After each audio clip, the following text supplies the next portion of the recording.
Chapter कुठला आपला reproduction chapter म्हणजे लाईफ प्रोसेस पार्ट 2 बघतोय आपण. त्यातली लाईफ प्रोसेस कुठली बघायला आपण वेगळ्या त्याच्यात आपण हे बघितलेले आहेत प्रोसेस काय म्हणजे सिस्टीम. त्यातली ह्या धड्यामध्ये सिस्टीम आहे रिप्रोडक्टिव्ह सिस्टीम आपण धड्यामध्ये बघणार आहे. रिप्रोडक्शनची डेफिनेशन आपण फक्त ओव्हरव्ह्यू घेतोय, लास्ट टाइमला चालू केलेला आहे. फॉर्मेशन ऑफ न्यू ऑर्गॅनिझम म्हणजे नवीन जीव तयार होणे of a same species. Very important. Of a same species म्हणजे त्याच प्रजातीचा. असं कधी होते काय कुत्र्याला मुंगूस, मुंगसाला डुक्कर, त्या पिढीचंच. म्हणजे आता फॉर एक्झाम्पल कुत्र्याचं पिल्लू धरत, फॉर्मेशन ऑफ लहान कुत्र्याचं पिल्लू ऑफ अ कुत्र बाय अर्लियर ऑर्गॅनिझम म्हणजे त्याच्या मागच्या पिढीकडनं. कळलं? मागच्या पिढीकडनं पुढची पिढी तयार होणं इज कॉल्ड एज रिप्रोडक्शन. काय अवघड आहे हे जे करताना काय 3 टप्पे करा. पहिलं म्हणजे formation of new species, new organism of a same species by earlier existing. ह्यातलं एक सुद्धा कुठला वर्ड मिस झाला तर आपला अर्धा मार्क मिस होऊ शकतो. आणि ही डेफिनेशन आपल्याला 10वीला लागते, 11वीला लागते, 12वीला लागते. त्यामुळे ही डेफिनेशन ऍज इट इज पाठ करायची आणि 5 वर्ष पण लिहिलेलीच आहे. कळलं?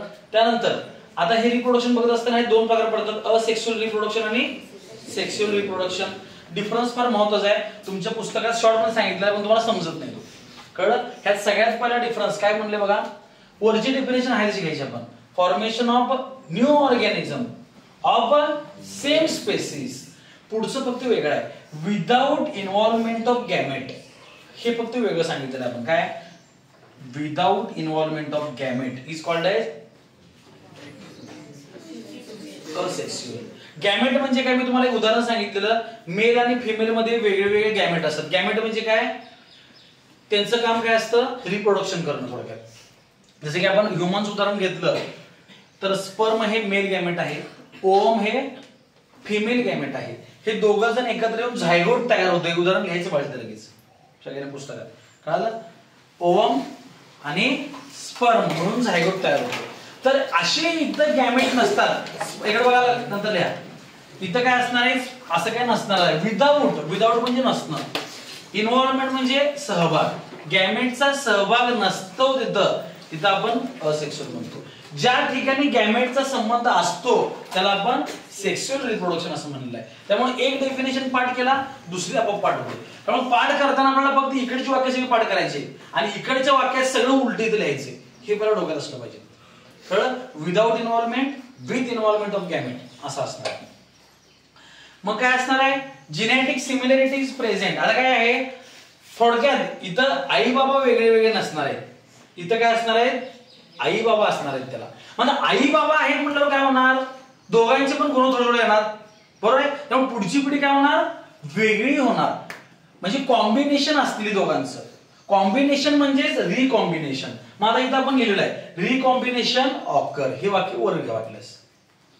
कारण इथं दोन्ही पण गॅमेट वेगळे आहेत म्हणजे आई वडील वेगळे आहेत म्हणजे कॉम्बिनेशन होणार आहे. इथं आई वडील वेगळे आहेत का?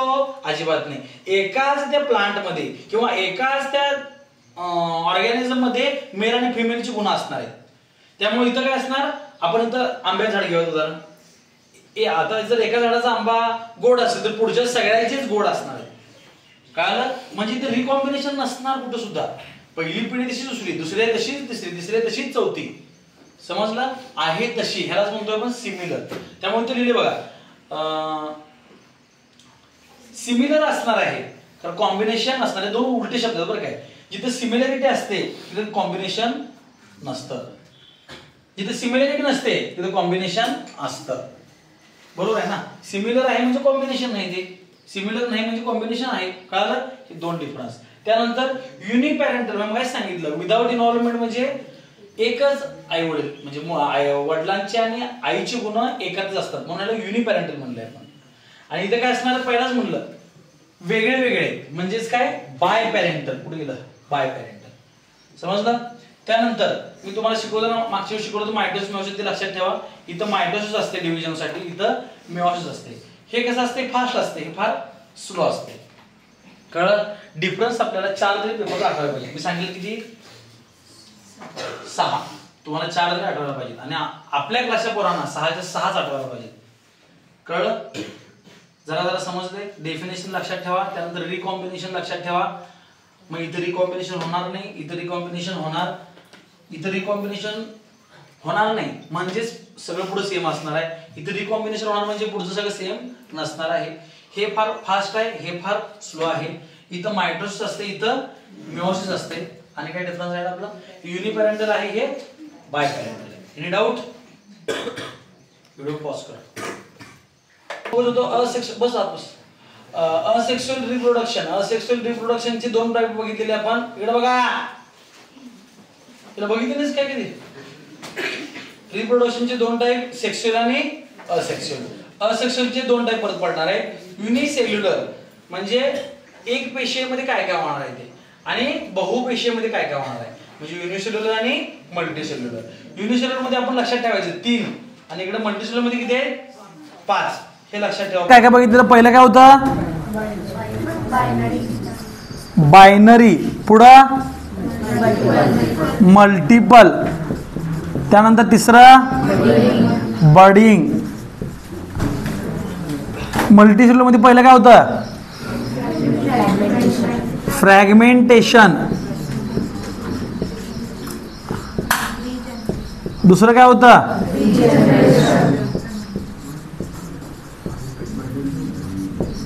तिसरं काय होतं? बडिंग. चौथं काय होतं?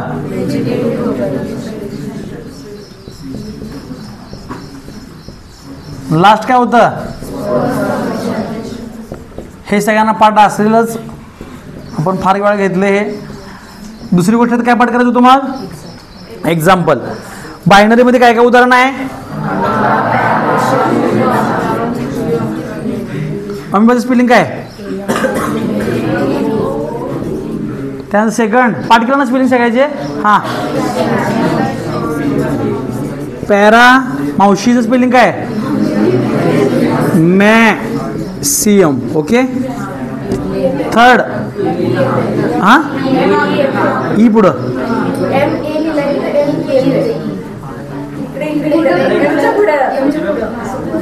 मेसियम. हा पुढं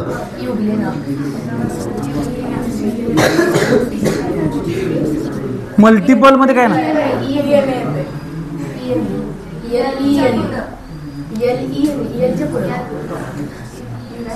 तेवढं समजून घ्या हो. मला सांगायचं काय राहिलं वेगळं, तुम्ही इथंच मला माप काढला. हा, मल्टिपल मध्ये हा इथं काय? बडिंग मध्ये, फ्रॅगमेंटेशन मध्ये,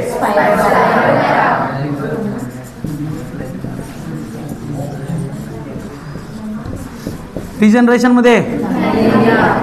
तुम्हाला सगळं येतं की हो? मग शिकवायची गरज नाही मला. बडिंग,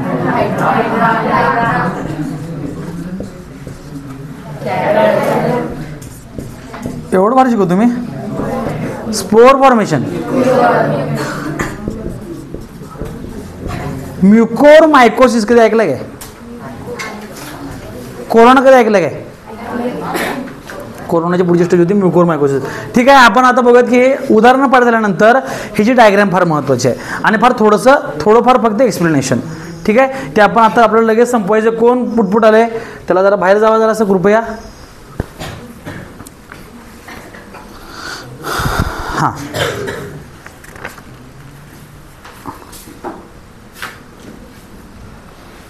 आपण बघत बायनरी फिजन. बायनरी फिजनमध्ये त्यांनी पहिला ट्राय दिस मध्ये ॲक्टिव्हिटी सांगितलेलं आहे, ते आपल्याला करायला वेळ नाही आहे. आपण डायरेक्ट त्याचं उदाहरण बघूयात. ठीक आहे. सांगितलं त्यांनी प्रोकॅरियोट्स कंसात bacteria, protist amoeba, paramecium, euglena and eukaryotes cell organelle like mitochondria and chloroplast perform asexual reproduction by binary fission. त्यांनी सांगितलं की उदाहरण सांगितलं फक्त, ते काय लक्षात ठेवायची गरज नाही. पुढचं वाक्य फार महत्त्वाचं आहे. In this process parent cell divide to form similar daughter cell. कोण बोलायला नेमकं? का बोलायच बाळ? राणा प्रताप चंद. मग कोण बोललं? मला एकतर नाव सांगायचं कोण, तू बाहेर येतं पुढच्या वेळेला. एकतर नाव सांगायचं कोण बोलावलं ते, नसलं तर तुला बाहेर काढणार मी. कारण यातलं मोरक्या कोण आहे? राणा प्रताप चंद. मी काय सांगितलं, तू बोलायला नाहीस, कोण बोलायला ते सांगायचं मला फक्त. ओके. हां. In this process parent cell divide to form 2 similar daughter cell. जे पॅरेंट आहे त्याचे डायरेक्ट 2 भाग होतात, parent cell, daughter cell. Parent म्हणजे काय म्हणायचं पॅरेंटला? पालक. हां ठीक आहे. पालकची मेथी होत नाही. काल पालकाचे 2 पालक म्हणजे पॅरेंटचे 2 डॉटर सेल होतात. ओके. त्यामुळे हे वाक्य डेफिनेशनला अंडर करा. Parent cell divide to form 2 similar daughter cell. Binary fission occur either by mitosis or amitosis. Mitosis आणि मिओसिस म्हटलं नाही त्याने काय म्हणले बघा, मायटोसिस अँड अमायटोसिस. मायटोसिसचा दुसरा भाऊ कोण आहे आणि त्याचा सावत्र भाऊ आहे मिओसिस. ठीक आहे. त्यामुळे मी तुम्हाला अमायटोसिस शिकवलेलं नाही आहे. तुम्हाला माहिती आहे ना, तुम्हाला 2 पार्ट शिकवलं मी फक्त, मिओसिस आणि मायटोसिस. अमायटोसिस तुम्ही आपण 11वीला आलो शिकूयात. आता उगाच टाइमपास करायला काय नको. आता बघा त्यांनी सांगितले ॲक्सिस ऑफ फिजन किंवा axis of division is different in different protist. Like amoeba divide in any plane due to lack of specific shape, hence it is called as simple binary fission. And paramecium divide by transverse binary fission, and Euglena divide by longitudinal binary fission. Video थांबवू जरासं. हां कोण बोलायला? हे जे amoeba आहे हा असा वाकडा तिकडे कसा पण असतो, तो कोण असतोय? अमिबा. हा अमिबा आपण कसा पण डिवाइड करू शकतोय. म्हणजे हा असा केला तरी 2 भाग आहेत, असा केला तरी 2 भाग आहेत, असा केला तरी पण 2 भाग आहेत. समजलं? कुठून पण आपण त्याला 2 भागात तोडतोय म्हणून म्हणायचं सिंपल बायनरी फिजन. साधं सोपं सरळ. कळलं? त्यानंतर पॅरामेशियम जो आहे, मी डायग्रामपेक्षा तुम्हाला दाखवतो बघा. हे पॅरामेशियम आहे समजा, गोल दाखवूयात आपण. ह्याचं ट्रान्सवर्स म्हणजे आडवं म्हणा, ट्रान्सवर्स म्हणजे लॉन्जिट्युडल म्हणजे ओके. म्हणजे आडवं तुटू शकते फक्त. कोण? पॅरामेशियम. समजलं? आणि म्हणून याला म्हणायचं ट्रान्सवर्स बायनरी फिजन. कोणाचं? पॅरामेशियमचं. म्हणजे आडवं आहे की नाही, हे असं एक होणार आहे आणि असं एक होणार, काय अडचण नाही. हे आहे ते कसं जरी केलं तर 2 होणार आहेत. ओके. आणि तिसरं कुठलं आहे? युग्लिना. ओके. युग्लिनाची डायग्राम जवळपास अशी असते बघा, हे बघा. ओके. त्यानंतर इथं असं हे काढायचं असतं एक. समजलं? आता हे जे युग्लिना आहे ते काय होतं, हळूहळू मोठं होत असताना असं होतं. समजलं? म्हणजे इथनं असं हे दाखवायचं त्याला फक्त. आणि नंतर याचं असं लॉन्जिट्युडनल डिव्हिजन होतं आणि अशा पद्धतीने 2 हार्ट टाईप स्ट्रक्चर तयार होते. लीफ लाईक किंवा हार्ट लाईक म्हणूयात आपण. कळलं? हार्ट असं नसणार आहे, हार्ट जरा असं बारका असते. हे मी तुम्हाला प्रत्येक गोष्टी काय सांगावले तुम्हाला प्रॉपर काढता यावं एवढ्यासाठी. कळलं? म्हणजे मग आता ह्याला जर आपण असं कापू शकतो का सर? असं जर कापलं तर वेगळं वेगळं होऊन जाईल तिचं, बरोबर आहे. असं कापलं तर जे सिमिलर स्ट्रक्चर होतं म्हणून याला म्हणायचं लॉन्जिट्युडनल. समजा लागलंय? हे कसं आहे बघा, ह्याला जर उभं कापलं आपण तर ह्याचं वेगळं वेगळं होऊन जाते. त्यामुळे ट्रान्सफरच कापायला लागते. हे तेवढं आहे, हे माझ्यासारखं आहे, साधं सोपं सरळ. हे कसं आहे तुमच्यासारखं आहे, डॅश डॅशमध्ये किड. समजलं? मग ह्याचे 3 टाईप पडतात. हे पहिलं उदाहरण होतं, ह्याला म्हणायचं सिम्पल बायनरी फिजन. कळलं? अमिबाचं. दुसरं जे होतं ह्याला कसलं म्हणलं आपण? Transverse binary fission. हे जर लक्षात राहिलं तसं डॅश करून ठेवायचं म्हणजे आडवं. ओके. आणि तिसरं आहे ते लॉन्जिट्युडनल म्हणजे असं उभं. लॉन्जिट्युडनल आहेत. कळलं? मी शिकवायला ते प्रॉपर आहे, बाकीच्यांचं त्यांचं पण बरोबर आहे, खरं माझं जरा जास्त बरोबर आहे. कळलं? हां समजलं मी काय म्हणलो ते? Binary fission usually perform by the living organism during favourable condition, that is availability of abundant food material. आणि हे त्याच वेळी होतं जेव्हा बाहेर भरपूर अन्न आहे खायला त्या ऑर्गॅनिझमला. त्या ऑर्गॅनिझमला म्हणजे कुठले ऑर्गॅनिझम बघणार आहे आपण? Amoeba, paramecium, euglena. Amoeba simple binary fission, paramecium transverse binary fission, euglena longitudinal binary fission. Binary म्हणजे 2 करणार, फिजन म्हणजे तुकडे मला लक्षात ठेवा. समजलं? त्यामुळे पहिलं उदाहरण तर संपतंय. ही डायग्राम तुम्ही 5-5 वेळा काढायची प्रॉपर पुस्तकात बघून, किंवा आपण नंतर वेगळे लेक्चर घेऊयात त्यात तुम्हाला डायग्राम फक्त कशात सांगतो. खरं पहिला तुम्ही काढून टाकायचे. तुम्ही पहिला काढा, मग तुम्हाला काय चुकते ते लक्षात येते, मग मी बरोबर सांगतो. बरोबर आहे, पुस्तकात त्याने दिलेले आहेत त्यानुसार काढायच्या. आता बघूयात आपण multiple fission. Asexual reproduction by multiple fission is perform by the amoeba and other similar protist. Amoeba आणि अमिबा सारखे बाकीचे ऑर्गॅनिझम असं त्यांनी सांगितले. Amoeba stops the formation of pseudopodia and thereby moment whenever there is lack of food or any other type of adverse condition, it become rounded and form the protective covering around the plasma membrane known as cyst. Many nuclei are formed. Repeated nucleic division of the cyst is found by the cytoplasmic division this way. The remain cysted till where the adverse condition cyst break upon arrival and favorite condition and many abundant are released. सगळ्यांना सगळं समजलं असेलच. कोण सांगणार? हां सांगा. नूर, काय कळलं? काय कळलं निवडतं काल काय? हे बघा, आता आपण बघतोय मल्टिपलचं उदाहरण. मल्टिपल म्हणजे काय होणार आहेत? एकापेक्षा भरपूर तयार होणार आहेत. मग सुडोपोडिया म्हणजे काय? हे बघा, अमिबाचा जो असा भाग असतो की नाही, हा व्हॉट इज सुडोपोडिया?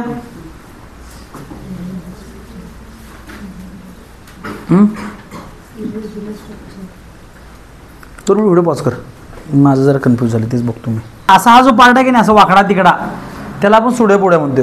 मग या सुडोपोडियाचं काम काय? एका ठिकाणाहून दुसऱ्या ठिकाणासाठी. आता परत तुम्हाला पोहायचे, कसं पोहणार तुम्ही? हात असं ठेवणार, पाय असं ठेवणार आणि पोहणार काय? पोहता येत नाही असं तुम्हाला. कारण तुम्ही म्हणा मानून आम्ही फिरतो घे, तसं पण येत थोडं येते. फक्त सुरळी मारण्यासाठी उपयोग असा आहे.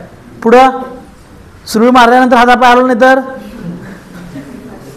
नदीवर लाकडं. हां, त्यामुळं आपल्याला मुवमेंट करण्यासाठी हाताची पायाची कशी गरज आहे, तसे ह्या अमिबाला ह्या ठिकाणाहून इथं जाण्यासाठी ह्या सुडोपोडिया हे जे आहे की नाही, ह्याच्या सहाय्याने ते पुढे जाते. किंवा त्याला एखादं काहीतरी खायचं आहे तरी पण ह्याची गरज असते. कळलं? आता विषय कसा आहे माहिती आहे काय?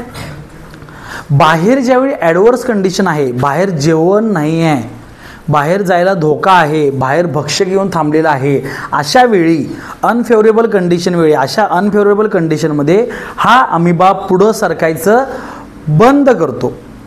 कळलं? म्हणजे ही सुडोपोडिया मुवमेंट सगळी स्टॉप करतात. मग मुवमेंट स्टॉप केली की ह्याचं स्ट्रक्चर किती दिसतंय? असं गोल दिसतंय. समजलं? मी स्टेप बाय स्टेप सांगायला लागलो. सुडोपोडिया मुवमेंट थांबवतंय, त्यामुळे हे गोल आकाराचं दिसतंय. कळलं? बाहेर तर त्याचं काय आहे? धोका दिसायला लागला आहे. बाहेर जेवण शिल्लक, मगाशी किती सांगितलेलं, हे कधी होतंय? बाहेर प्रचंड प्रमाणात, हे वाक्य पण सांगितले बघा. Whenever there is abundant food binary fission takes place. आता अमिबा आहे आणि त्याला खायला भरपूर अन्न आहे, तर पहिला बायनरी फिजन होणार. पण तोच अमिबा आहे आणि बाहेर त्याला खायला अन्नच नाही आहे, किंवा अन्न आहे पण कोणतरी मारायला बसलेलं आहे, अशा वेळी ते काय करते? सुडोपोडियाची मुवमेंट थांबवून टाकते. गोगल काय सारखं, गोगल चालत असते, त्याला हात लावायचं, काय करते? त्याचे पाय सगळे आत घेत्या. बघितलं की तुम्ही? तुम्हाला काय माहीत नसते. तर हे असं स्ट्रक्चर दिसते. ओके. आणि हे काय करते माहिती आहे का? मग बाहेरनं कोणतर आत येईल, बाहेरनं कोणतर आत येईल आणि मग आपल्याला मारून टाकेल, म्हणून ह्याचा जो मेम्ब्रेन होता बाहेरचा, हे असं कडक करतं, मोठा करून टाकतं. समजलं? आणि ह्या कडक किंवा आउटर कवरिंगला म्हणायचं सिस्ट. काय म्हणलं? इथं काय होतं? सुडोपोडिया. सुडोपोडिया गेल्याने कोण आलं? सिस्ट आलं. समजलं? मग आतमध्ये आता काय होणार माहिती आहे काय? आतमध्ये आपलं कसं हे चालतं इथं बायनरी फिजन, तसं याचं बायनरी फिजन होणार. आतमध्ये बनवलं मी, पूर्ण तुटणार नाही, कारण बाहेर सिस्ट आहे ना. सिस्ट हा व्हेरी टफ आहे, तुमच्यासारखं आहे, मारलं तर लागत नाही. होय म्हणाला तुम्ही, ठीक आहे, व्हेरी गुड. तर हे झालं म्हणजे काय झालं बघा, एकाचे दोन भाग झालं. आणि परत बाहेर कंडिशन झालं नाही, बाहेर अजून बोंबाबोंब आहे, जेवण नाही आहे, भक्षक आलेलं आहे, ह्या दोनाची परत चार. म्हणजे काय होते? असं दोनाचे चार, चाराचे म्हणजे दाखवतो तुम्हाला. हे दोन झाले पहिला, बरोबर आहे. ह्या दोन्हीचे परत असे दोन होत्यात, ह्याचे परत दोन होत्यात, परत ह्याचे दोन होत्यात, ह्याचे दोन होत्यात. समजलं मी काय म्हणालो ते? असं आत ह्याचे मल्टिपल न्यूक्लियस तयार होतात, न्यूक्लियस भरपूर तयार होतात. कळलं? जवळपास 4, 8, 16, 32 ह्या प्रमाणे हे होतात. कळलं? आणि मग हो कंटिन्यू बाहेर बघतच असतोय, बाहेर चांगला आहे काय, चांगला आहे काय. जेव्हा त्याला वाटतंय बाहेर आता अन्न चांगलं यायला लागले, किंवा बाहेर आपला जो भक्षक होता तो नाही आहे, त्यावेळी काय होते? हा सिस्ट ह्याचा फुटतो आणि सगळे हे काय होतात? बाहेर पडतात. समजलं? म्हणजे एकापासून किती झाले? भरपूर, म्हणाला काय म्हणायचं? मल्टिपल. इथं काय झालं? ते एकाचे, ह्याला काय म्हणलं? समजलं? दोन्हीकडे पण उदाहरण अमिबा आहे. खरं इथं बाहेर व्यवस्थित नसताना आहे, इथं बाहेर व्यवस्थित असताना आहे. कळलं? हे इंग्लिशमध्ये पाठ करायचं, मी मराठीत सांगायला लागलो आहे तुम्हाला कळायसाठी फक्त. अच्छा, त्यांनी सांगितले बघा मल्टिपल पिजन, परत सांगतो तुम्हाला मी. Asexual reproduction by multiple pigeon is performed by the amoeba and other similar protist. Amoeba आणि अमिबा सारखी बाकीचे ऑर्गॅनिझम मल्टिपल पिजन करतात. Amoeba stops the formation of pseudopodia. Amoeba काय करते? हे सुडोपोडिया तयार करायचं बंद करून टाकते. देअर बाय मोमेंट्स वेअर, आणि त्यामुळे काय होते? सुडोपोडिया थांबलं, मोमेंट पण थांबते, त्याची पुढे जायचं पण थांबते. And lack of food or any other type of adverse condition. कधी होते हे? जेव्हा जेवण नाही किंवा बाहेर ॲडवर्स म्हणजे वाईट काहीतरी कंडिशन आहे अशा वेळी. It becomes rounded. हे काय होतं? असं गोल होतं आहे. And form the protective covering around the plasma membrane. Such encysted amoeba and other protist is called as cyst. आणि बाहेरच्या साईडला असं एक कवरिंग तयार करते आणि कवरिंगला आपण सिस्ट असं म्हणतो. Many nuclei are formed by repeated nuclear division. असे भरपूर न्यूक्लियस तयार होतात, त्यांचे डिव्हिजन होऊन, न्यूक्लियसचे डिव्हिजन होऊन एकाचे 2, 2चे 4 असे भरपूर तयार होतात.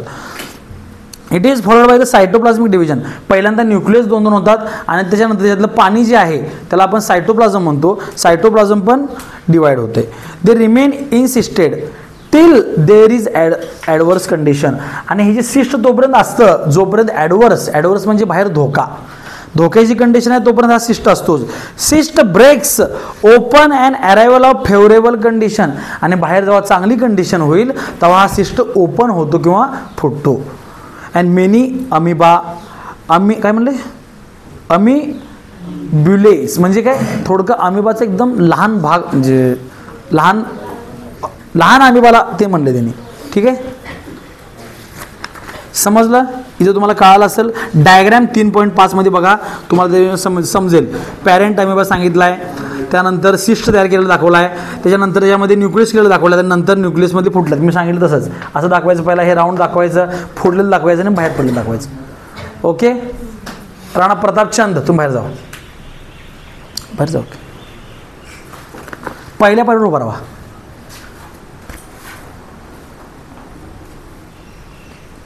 तुझ्याकडनं अपेक्षा नाही ना, काय करायचं खरं? आता माझं पण नाही इलाज आहे दवाखान्यावर बाहेर काढायचं. आता तुझ्या खाली कोणतं येईल ह्यातलं? Asexual reproduction in multicellular budding राहील वाटतं अजून आपलं.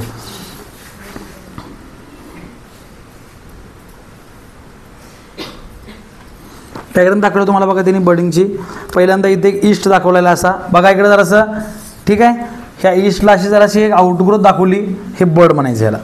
कळालं? किंवा ह्याला बल्ज म्हणतात. बल्ज म्हणजे जरा फुगवटा नंतर काय होणार? हे आणि जरासं व्यवस्थित दाखवूयात आपण आता. समजलं? हे जरा न्यूक्लियस दाखवूयात म्हणजे ह्याला म्हणतात आपण न्यू बड. ठीक आहे, नंतर काय होणार पुढच्या डायग्राममध्ये? इकडे बघा, हे आणि हे वेगळं होणार. त्याच्या पुढच्या डायग्राममध्ये पाग ती वेगळंच होते. कळलं? म्हणजे हे कसं झालं मोठं बघा, एक आहे ह्याला जरा बल्ज आला. बल्ज म्हणजे फुगवटा. ह्या बल्जचं रूपांतर बर्डमध्ये झालं आणि बर्ड नंतर हे नंतर दोघं वेगळे वेगळे झाले. कळलं मी काय म्हणाले? त्यामुळे सिरीज लक्षात ठेवायची. पहिला बल्ज, बर्ड, न्यू ऑर्गॅनिझम. समजलं? आता याचं एक्सप्लेनेशन बघूया जरासं आपण. You will see the yeast cell performing budding. A small bud coming out of many parent sale.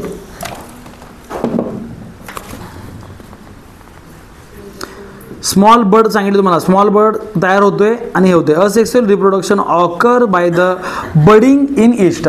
उदाहरण त्याने सांगितलं, उदाहरण पहिला आपण पाठच केलं, ईस्टमध्ये होते म्हणून. Yeast cell produce 2 daughter nuclei by mitotic division so as reproduced by budding. This yeast will called as parent cell. A small bulge appear on the surface of parent cell. इथून पुढं लक्षात ठेवा फक्त. अ स्मॉल बल्ज, लहान फुगवटा तयार होतोय कशावर? Parent सेलवर. This bulge is actually bud. आणि ह्या बल्जचं रूपांतर नंतर बर्डमध्ये होत असते. Bud separate from parent cell and start live independently as a daughter cell. आणि त्या बर्डचं रूपांतर नंतर डॉटर सेलमध्ये होते. डॉटर म्हणजे त्याचं मुलगी. ओके, पॅरेंट सेल म्हणजे ओरिजिनल. कळलं, त्याचे आहे ते डॉटर सेल आहेत. मग हे पॅरेंट सेल आहे, पॅरेंट सेलला एक बल्ब झाला, बल्बचं रूपांतर बर्डमध्ये झालं आणि नंतर डॉटर सेल तयार झाली. काय अवघड आहे म्हणा. Parent yeast, bulge, bud, daughter cell. कळलं, एकाखाली कसं ओळीनं बाणन करून लिहायचं. ओके, डायग्राममध्ये पण कळते ना ते होते. मग खाली फक्त इकडे तिकडे इज वॉज केलं की आपला विषय होऊन जातोय. खरं हे शब्द जर विसरलो आपण तर होणार नाही. काय काय, parent cell, parent yeast, bulge, bud. समजलं?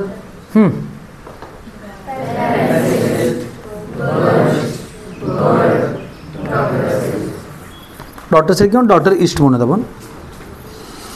मग तो डॉटर झालेला परत त्याचं आयुष्य पुढे जगतोय, परत त्याचं रूपांतर असेच होते, त्याला परत बल्ज होतोय, त्याला परत हे होतंय, पुढं सायकल रिपीट होणार आहे.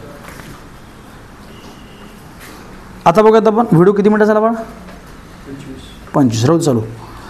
असेक्सुअल रिप्रोडक्शन आणि मल्टीसेल ऑर्गॅनिझम बघायत आपण. हे जरा पुसून घेऊयात म्हटलं, व्हिडिओ स्टॉप कर जरा. सर ए मामा काय आलं, व्हिडिओ थांबू रे. आपण बघूयात asexual reproduction in multicellular organism. Fragmentation. परत रानाच्या खाली कोणाला जायची इच्छा आहे काय, रानाच्या खाली जायची इच्छा आहे कोणाला नाही ना, very good. Fragmentation, this type of asexual reproduction occur in multicellular organism. In this type of reproduction the body of a parent organism breakup into many fragment. Underline, body of parent breakup into many fragment. Fragment याचा अर्थ तुकडे. जे पॅरेंटची parent sale आहे, parent spirogyra जे आहे, ह्याचं काय होतात, लहान लहान तुकडे तयार होतात. This type of reproduction is called as algae like spirogyra and sponge like sycon. हे कुणामध्ये दिसते आपल्याला, स्पायरोगायरा नावाच्या अल्गीमध्ये दिसून येते किंवा स्पॉन्ज सायकॉन आहे. Whenever there is plenty of water and nutrient are available to the Spirogyra, the fragments grow up very fast and break up into many fragments. Each fragment start live independently as a new Spirogyra fiber. If body of cycon break accidentally into many fragments, each fragment develop into new cycon.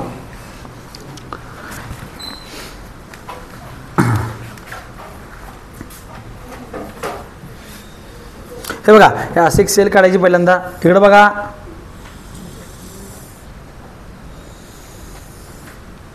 त्यानंतर काय करायचं,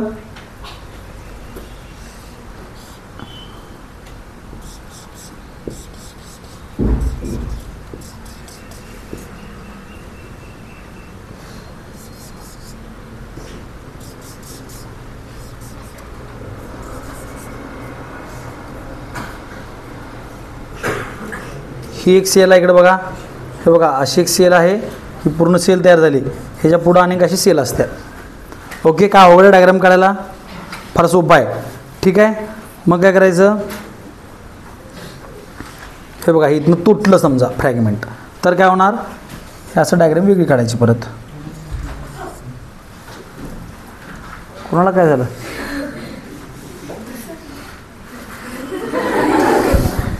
कोणाला आठवण आली तुझी, किंवा एक लक्षात घ्या, हे जे डबल काढायचं पहिल्यांदा, डबल करून ह्याला हाफ आपण करू शकतोय.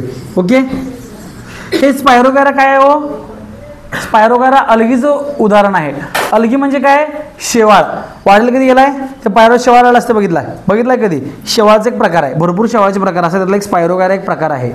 ठीक आहे, तर किंवा पायऱ्यावर म्हणण्यापेक्षा पाण्यावर जास्त येते.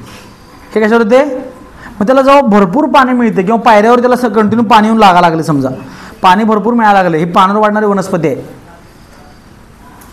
ह्याला मग वनस्पती म्हणता येत नाही, प्लांटवर म्हणते, ह्याला ऑर्गॅनिझम म्हणत आपण सरळ. ठीक आहे, भरपूर पाणी जेव्हा मिळते तेव्हा हा फ्रॅगमेंट फार वाढतो, ह्याला फ्रॅगमेंट म्हणतोय आपण, फायबर. हा फास्ट वाढतोय आणि ह्याचं रूपांतर 2 तुकड्यामध्ये होते. कळलं, आणि काय होते, नंतर 2 तुकडे आपले आपले मोठे मोठे वाढत जातात. कळलं, उदाहरण काय आहे, स्पायरोगायरा. कशाचं उदाहरण आहे, अलगीचं. आणि सायकॉन म्हणून एक वेगळा पार्ट असतोय, काय आहे नेमकं मी सांगणार नाही, कारण त्याला लई वेळ लागेल. हे तुम्हाला ॲनिमल क्लासिफिकेशन किंवा प्लांट क्लासिफिकेशनमध्ये मॅडमने शिकवलं असेल तुम्हाला. कळलं, सायकॉन वगैरे तुम्हाला ते येत नाही, हा वेगळा विषय पण शिकवलं तुम्हाला. समजलं रेंजी? हे होतं फ्रॅगमेंटेशन. हे 5 वेळा डायग्राम काढायची, लक्षात ठेवा. Regeneration, you may know that wall lizard. Wall lizard म्हणजे काय?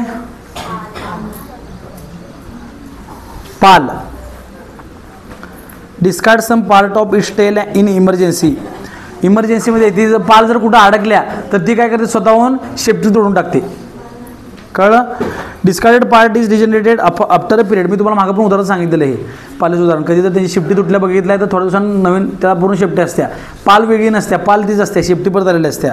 दिस is an example of limited regeneration. पण प्रॉब्लेम काय आहे, ह्याला हे उदाहरण आपल्याला रिजनरेशनला चालत नाही. हे लिमिटेड रिजनरेशन आहे. लिमिटेड म्हणजे अर्धवट. रिजनरेशनचा अर्थ काय, मी तुम्हाला काय सांगितलं, रिजनरेशन व्हायला पाहिजे तर म्हणजे काय, जे टेल आहे, ती जी शेपटी आहे, शेपटीपासून परत पाल तयार होते का? हो, नाही होत. तर रिजनरेशन म्हणजे काय, फॉर एक्झाम्पल आपण उदाहरण बघतो कशाचं, नेहमी प्लानारियाचं. ओके, प्लानारियाचं काय होत असते, डायग्रॅम दाखवतो तुम्हाला तर मी परत एकदा. डायग्रॅम फार महत्त्वाच्या त्यातल्या. हे बघा, हा बाण काढायचा, असा काढला बाण. ओके, बाणाला नंतर असं करायचं किंवा असं डायग्रॅम काढा, संपला विषय. काय अवघड आहे, अंड जरा चपटं काढायचं, त्याला बाण काढायचा. काय अवघड आहे काय, मी तुम्हाला समजायचं सांगालो सगळ्या गोष्टी. आता काय होते, ह्याचं रूपांतर 3 भागात तुटते. इकडे बघा, ह्याचे डोळे दाखवायचे फक्त, राहिला फक्त विषय, किंवा हे असंच दाखवा. ह्याचं इकडं बघा की जरा असं लक्ष द्या की. कोण बोलायला लागले, गाडी आता बाहेर जायचं, मामा जा बाहेर, थांबवर व्हिडिओ. आता बघा, हे असं दाखवायचं, इकडं बघा डायग्रॅम. का बोलायला तुम्ही, आधीच मला डायग्रॅम काढता येते, तुमच्यासाठी काढायला लागलो मी शायद असं दुसऱ्यांकडून काढून घ्यायचो. तुम्ही नाटकच लावलाय की, समजलं? कळायला पाहिजे आपल्याला फक्त काय. आता काय होतं माहिती आहे काय, ह्याच्यापासून एक नवीन प्लानारिया तयार होतोय असा.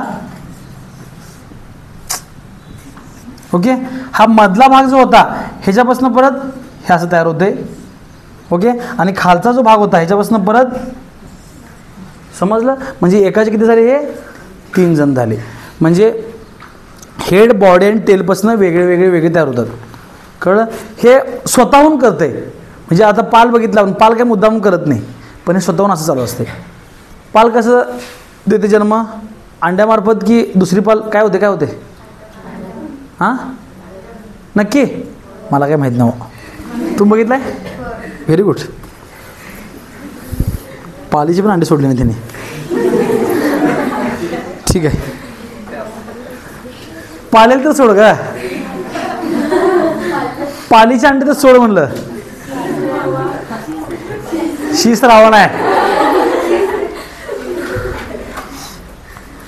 हे झालं उदाहरण कशाचं, 2 उदाहरणात संपला फळा आपला. फळा जरा मोठा पाहिजे नाही, फी वाढवली पाहिजे तुम्हाला, लई होय, करा की गप ॲडजस्ट.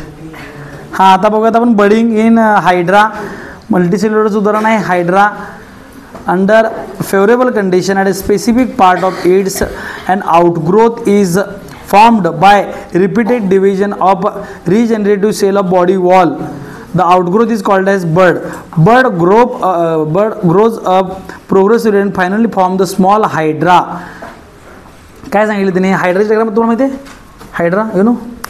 डायग्राम काढला की नाही तुम्ही मॅडमने तुमच्या. हे बघा, इकडे बघा, झाडाचं खोड कसं असतंय तसे काढायचं. काढलं खोड आणि त्यानंतर काय करायचं, ह्याला नारळाच्या झाडाला काय फांद्या दाखवायचं फक्त. बघा असं, कसं पण दाखवा, काय अडचण नाही आपल्याला.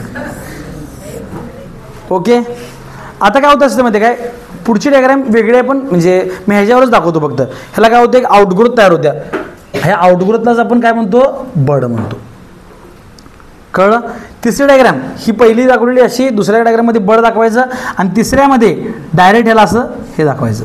काय अवघड आहे, हे नवीन तयार झालं, हे जरासं मोठं झालं, हे तुटतंय आणि आपलं असं तयार करते सगळं मग नंतर. ओके, काय अवघड आहे. कोण आहे हे, हायड्रा. हे कोण आहे, हे कोण आहे? त्याच्या आधी कोण होतं?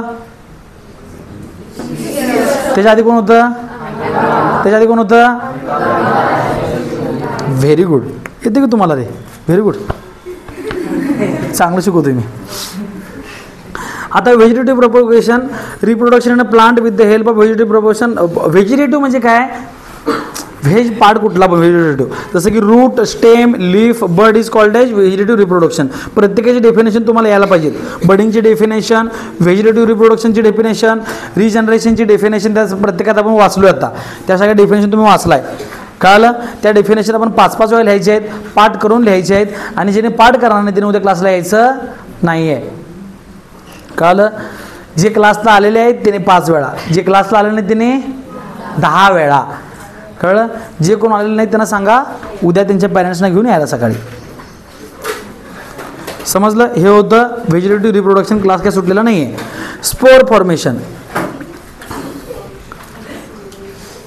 फंगाय like Mucor have filamentous body, there have काय